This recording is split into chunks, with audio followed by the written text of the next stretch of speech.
बिस्मिल्लाहिर्रहमानिर्रहीम। अस्सलाम वालेकुम। आज हम आपके साथ शेयर कर रहे हैं जी चिकन टिक्का बारबेक्यू की रेसिपी। और उसके लिए हमने चिकन को वॉश करके अच्छे से कट लगा लिए हैं और उसमें हम अब होल स्पाइसेस जो हैं वो मिक्स करेंगे। साथ इसके जी जिंजर गार्लिक पेस्ट है और येलो कलर है, फूड कलर, और इसको हम सारा इसमें डाल के अच्छे से मिक्स करेंगे। और इसमें हम डालेंगे जी इसके साथ ही ऑयल, और ये देखिए ऑयल हमने डाल दिया है। और जी इसके साथ डालेंगे हम दही, और इन सब चीज़ों को हम अच्छे से मिक्स करेंगे ताकि ये सारे मसाले जो हैं इसकी अच्छी सी चिकन की मैरिनेशन हो जाए। और इसको अच्छे से मिक्स करें, रब करें मसालों को चिकन के ऊपर, और अच्छा सा इसको मिक्स करके आप लोग इसको जी 2 आवर्स के लिए इसको रख दें मैरिनेशन के लिए, ताकि ये चिकन टिक्का का फ्लेवर अच्छा सा इसमें आ जाए। और 2 घंटे के इंतज़ार के बाद हम इसको बारबेक्यू करेंगे। ये देखें जी आग हमारी तैयार है।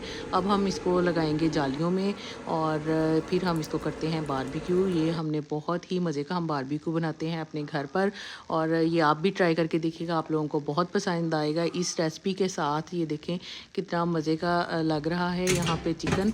और इसको हम अब रखते हैं आग पे, और इसको जी दोनों तरफ से घुमा घुमा के आप लोगों ने जालियों को सेक लेना है चिकन को, ताकि ये अच्छे से पक जाए अंदर तक। और फिर जब ये इसका कलर थोड़ा हो जाएगा, इस तरह का कलर आ जाएगा, तो फिर आपने इसके ऊपर ऑयल ब्रश करना है।